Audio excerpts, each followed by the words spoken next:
गहलोत सरकार ने पंचायत और निकाय चुनाव से पहले ब्यूरोक्रेसी में बड़ा बदलाव किया है।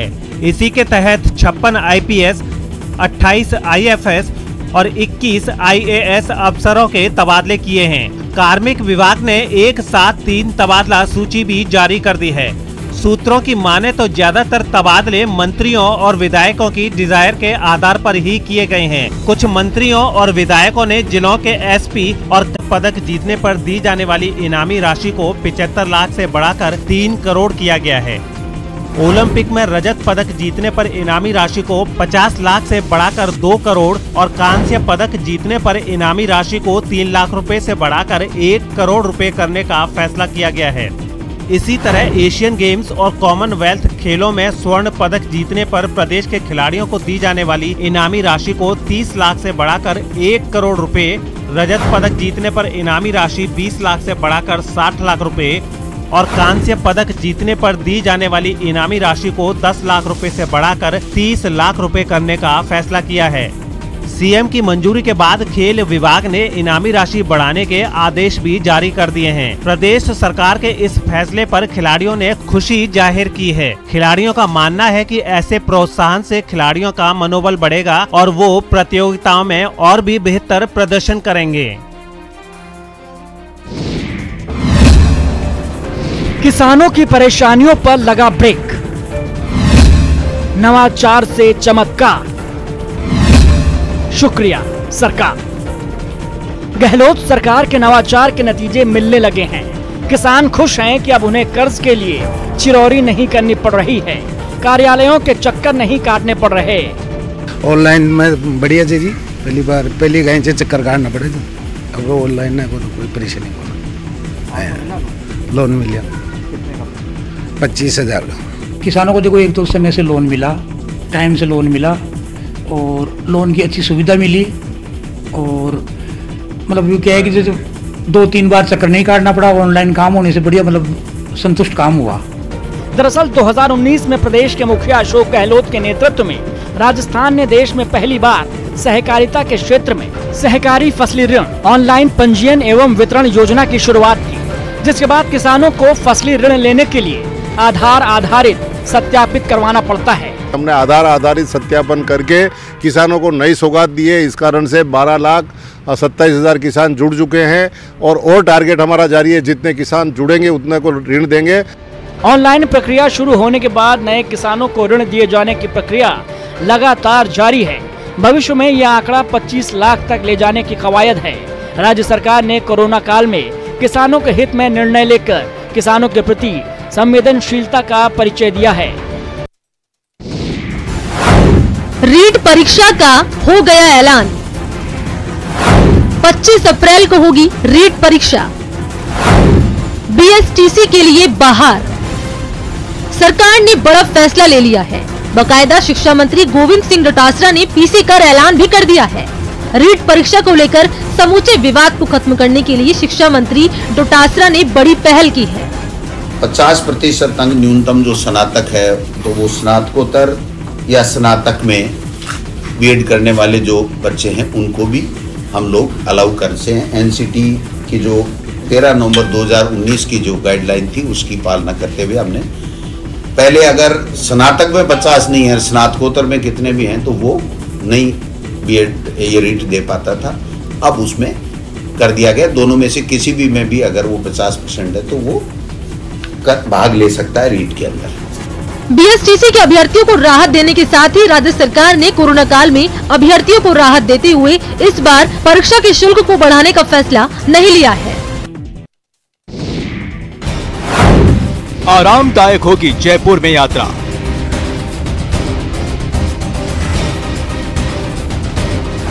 यात्रियों को मिलेगी AC बस की सुविधा।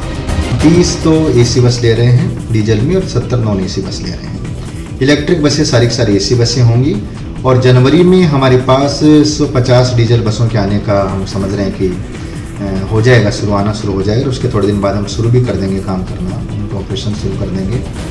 सुना आपने, Jaipur transport service limited new year में राजधानी वासियों के सफर को सुकूनदायक बनाने के प्रयास में जुट गया है और इसके लिए 100 डीजल और 100 इलेक्ट्रिक बसें खरीदी जा रही हैं। जो जून तक जयपुर की सड़कों पर दौड़ने लगेंगी और पिंक सिटी के लोग इन प्रदूषण रहित नई एसी बसों में सफर कर सकेंगे।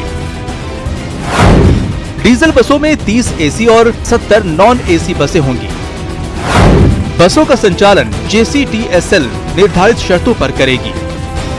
इलेक्ट्रिक एसी बस के लिए वेंडर को प्रति किलोमीटर 66 रुपए 50 पैसे दिए जाएंगे। डीजल एसी बस के लिए प्रति किलोमीटर 38 रुपए 45 पैसे का भुगतान होगा और डीजल नॉन एसी बस के लिए JCTSL वेंडर को प्रति किलोमीटर 36 रुपए 45 पैसे का भुगतान करेगी।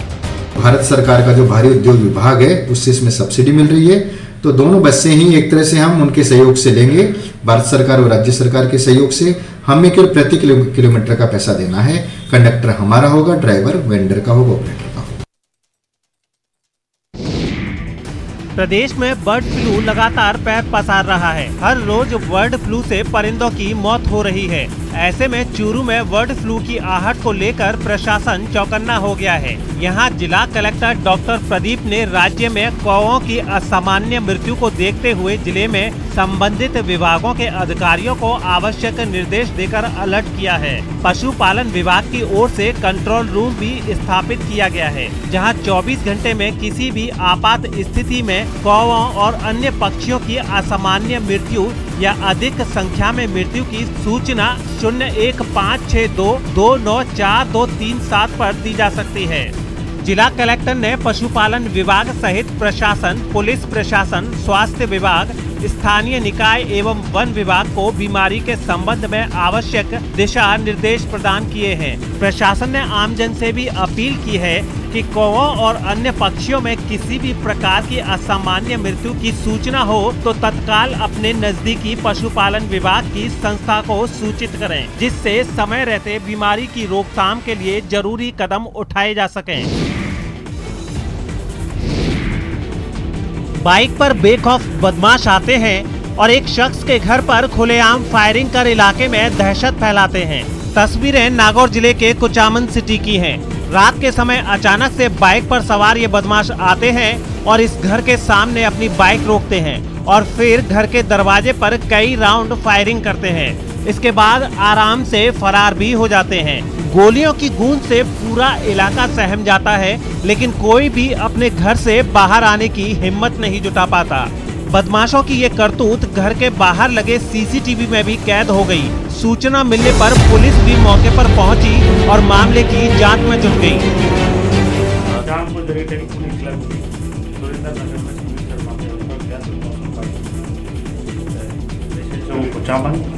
और मैं मौके पर पहुंचा तो इनके गेट के ऊपर एक फायरिंग के निशान मिले और इसमें चारों तरफ नाकाबंदी करा दी गई। जो भी संदिग्ध बदमाश है वो मोटरसाइकिल चाहे बाइक की तलाश की जा रही, बदमाशों की तलाश की जाएगी। विशेष टीम का गठन किया गया और जल्दी का बताया जा रहा है कि पीड़ित सुनील शर्मा को पहले भी फिरौती की धमकी मिल चुकी है। आनंद पाल गैंग से ताल्लुक रखने वाली लेडी डॉन अनुराधा के कहने पर पिछले साल अगस्त में बहादुर सिंह और श्याम सिंह नामक 2 युवकों ने सुनील को धमकी दी थी, जिसके बाद पुलिस ने कार्रवाई करते हुए बहादुर सिंह को गिरफ्तार कर लिया था। फिलहाल पुलिस इस एंगल से भी पूरे मामले की जांच कर रही है और CCTV की मदद से फायरिंग करने वाले बदमाशों की तलाश कर रही है। जगह मुक्ता प्रसाद नगर स्थित ग्रामीण बैंक। वक्त शाम करीब 4:45 बजे। 2 युवक बैंक में घुसे। एक युवक काउंटर में दाखिल हुआ, दूसरा युवक कर्मचारियों को रुपए बताने के लिए कहता है। तभी एक व्यक्ति को लुटेरे ने पकड़कर अंदर ढकेल दिया और उसके बाद ताबड़तोड़ 2 गोलियां दाग दी। एक गोली मैनेजर को लगी, जिससे वो घायल हो गया। इसके बाद लुटेरे लॉकर से करीब 11 लाख रुपए लेकर भाग गए। बताया जा रहा है कि 17-18 नंबर गली की ओर से दोनों लुटेरे निकले थे। देखिए, अभी प्रारंभिक स्तर पे कुछ कहना मुश्किल है। चेहरे ढके हुए थे, उन्होंने अपने चेहरे को अच्छे से कंसील किया हुआ था। लोकल हैं या बाहर हैं, ये सारा चीज़ें अनुसंधान का विषय है। हमारे लिए अपराधी हैं, चाहे लोकल का हो चाहे बाहर का हो, तो ट्रेस करना हमारे लिए डेफिनेटली बड़ी चुनौती है। घटना के बाद IG, SP समेत कई थानों के अधिकारी मौके पर पहुंच गए, जिन्हें स्थानीय जनता के आक्रोश का सामना करना पड़ा। लेकिन आज परिस्थिति में इस सब चीज़ का जिम्मेदार मैं प्रशासन को मानता हूँ। प्रशासन को इसलिए मानता हूँ कि प्रशासन ने जो चौकी खुली हुई थी उसको भी बंद कर दी, जबकि यहाँ पर थाना मंजूर किया हुआ है। मकर संक्रांति पर्व को देखते हुए खास सुरक्षा टीम ने मिलावट के खिलाफ कमर कस ली है। इसी विशेष अभियान के तहत चूरू में चिकित्सा एवं स्वास्थ्य विभाग की खाद्य सुरक्षा टीम ने मावा और मावा से बनी मिठाई के 2 नमूने लिए। चूरू में ये अभियान 4 जनवरी 2021 से 8 जनवरी 2021 तक मकर संक्रांति विशेष अभियान के तहत चलाया जा रहा है। खास सुरक्षा अधिकारी फूल सिंह बाजिया ने बताया कि टीम ने चूरू की फर्म नागवाड़ मिष्ठान भंडार से मिल्क केक और नथमल सुरजाराम मावा भंडार से मावे का नमूना लिया है। मिष्ठान भंडार से लिए गए इन नमूनों को जांच के लिए जयपुर भेजा जाएगा। इसके अलावा व्यापारियों को खाद्य लाइसेंस बनवाने और मिलावटी खाद्य पदार्थ नहीं बेचने के लिए पाबंद किया गया है। इसी के तहत साफ साफ संदेश दिया गया है कि मिलावटखोरों के खिलाफ सख्त कार्रवाई की जाएगी। आपको बता दें कि त्योहार का सीजन आते ही मुनाफे के लिए मिलावटखोरी का धंधा जोर पकड़ लेता है। राजस्थान पुलिस का नया संकल्प, साल 2021 की 5 प्राथमिकताएं। नया साल है और संकल्प भी नया है। हर साल की तरह इस साल भी राजस्थान पुलिस ने अपनी प्राथमिकताएं तय कर ली हैं। पुलिस महानिदेशक ML लाठर ने साल 2021 के लिए 2 श्रेणियों में अपनी प्राथमिकताएं तय की हैं। महिलाओं, बच्चों और कमजोर वर्गों के खिलाफ अपराध का त्वरित अनुसंधान और प्रभावी नियंत्रण, पेशेवर संगठित अपराधियों और साइबर अपराधियों के खिलाफ प्रभावी कार्रवाई, उपखंड मुख्यालयों पर प्रभारी यातायात व्यवस्था, पुलिस परिषदों का सौंदर्यीकरण, स्वच्छता और सौंदर्यपूर्ण वातावरण विकसित करना,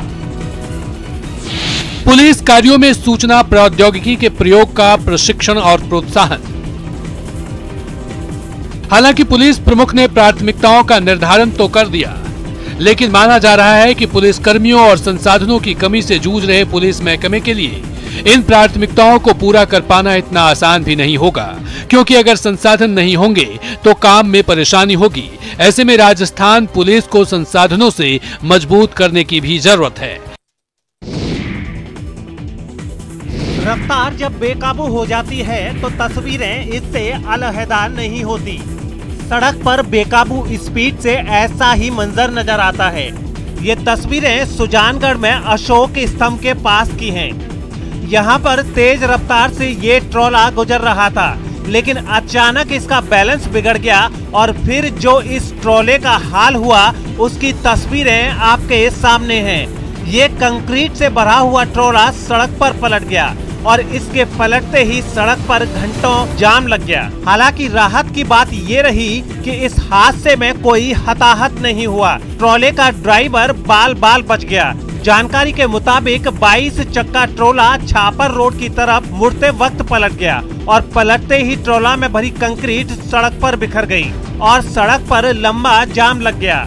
इसके बाद मौके पर जेसीबी मशीन मंगवाई गई और फिर ट्रोले को सीधा करने की कवायद शुरू हो गई। काफी मशक्कत के बाद ट्रोला को उठाकर सीधा किया गया।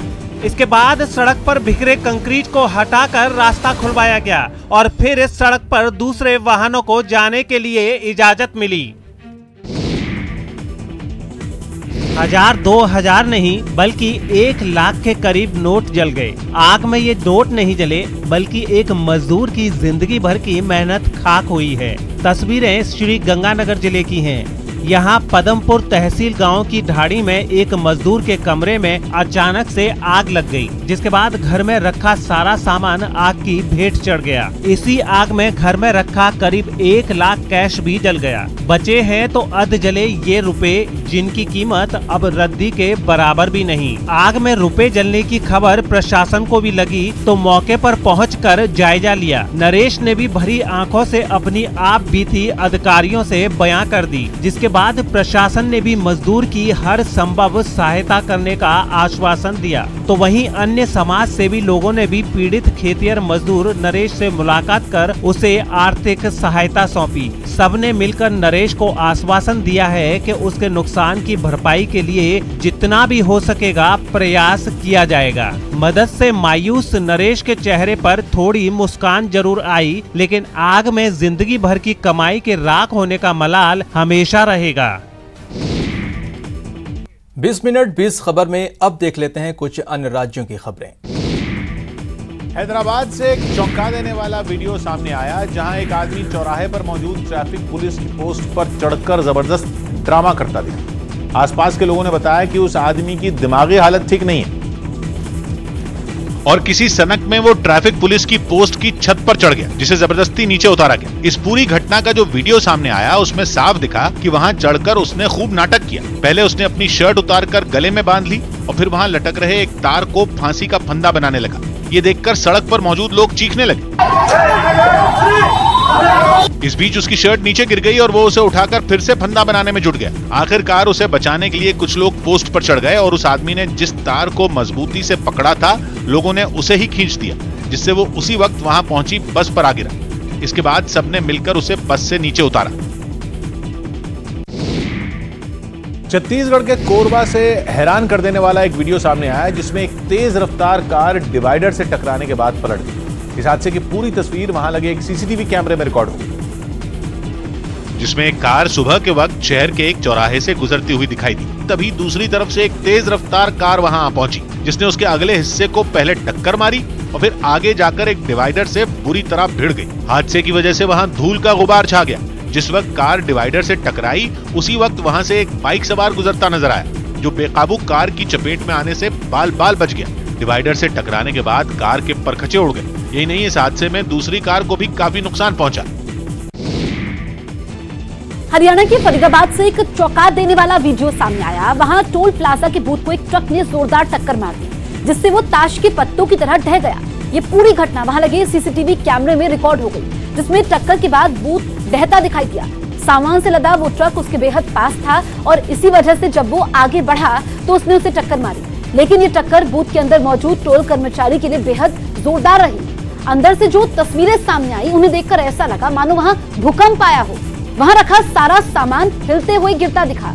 कर्मचारी ने बड़ी मुश्किल से खुद को बचाया, लेकिन इससे कुछ चोटें आई।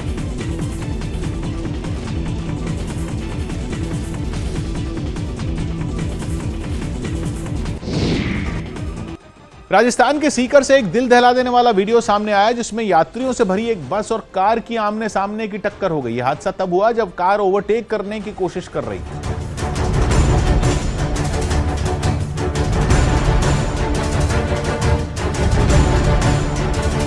तभी वो सामने से आ रही बस से टकरा गई। सामने आई तस्वीरों में दिखा कि हादसे के बाद दोनों गाड़ियों का संतुलन बिगड़ गया। बस बेकाबू होकर सड़क पर खड़ी दूसरी गाड़ियों से भिड़ गई, जबकि कार के परखचे उड़ गए।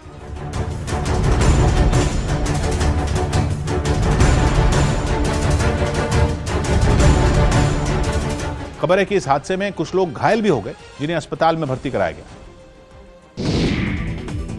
20 मिनट 20 खबरों में अब देखते हैं अंतर्राष्ट्रीय जगत की खबरें। नेपाल की राजधानी काठमांडू में प्रधानमंत्री केपी शर्मा ओली के समर्थन में अब उनके समर्थक भी सड़कों पर उतर आए। केपी शर्मा ओली की सिफारिश के बाद पिछले महीने यानी 20 दिसंबर को वहां की संसद भंग कर दी गई। सरकार के इस फैसले का वहां के अलग अलग दल लगातार विरोध कर रहे हैं, जिसका जवाब देने के लिए प्रधानमंत्री केपी शर्मा ओली के समर्थक भी पीछे नहीं रहे। वो भी विरोधियों के जवाब देने के लिए सड़कों पर उतर आए। हजारों की संख्या में सड़कों पर उतरे समर्थकों ने पीएम ओली की पार्टी का झंडा लहराते हुए उनके समर्थन में जमकर नारेबाजी की। पार्टी एकता जिंदाबाद, जिंदाबाद, जिंदाबाद। पीएम ओली के समर्थन में हुई इस रैली में कई लोग मोटरसाइकिलों के साथ भी शामिल हुए। सभी ने वहां की संसद भंग करने और अप्रैल मई में नए चुनाव करवाने की सरकार की सिफारिश का स्वागत किया। रैली के दौरान किसी तरह की हिंसा न हो, इसके लिए सड़कों पर भारी संख्या में पुलिस को तैनात किया गया। जंग के गहराते बादलों के बीच ईरान की बढ़ती परमाणु ताकत ने अमेरिका के होश उड़ा दिए। ईरान परमाणु बम बनाने की तरफ तेजी से बढ़ रहा है, जिस पर परमाणु मामलों पर नजर रखने वाली संस्था इंटरनेशनल एटॉमिक एनर्जी एजेंसी ने भी अपनी मोहर लगा दी, जिसने अमेरिका की भी टेंशन बढ़ा दी। इंटरनेशनल एटॉमिक एनर्जी एजेंसी की रिपोर्ट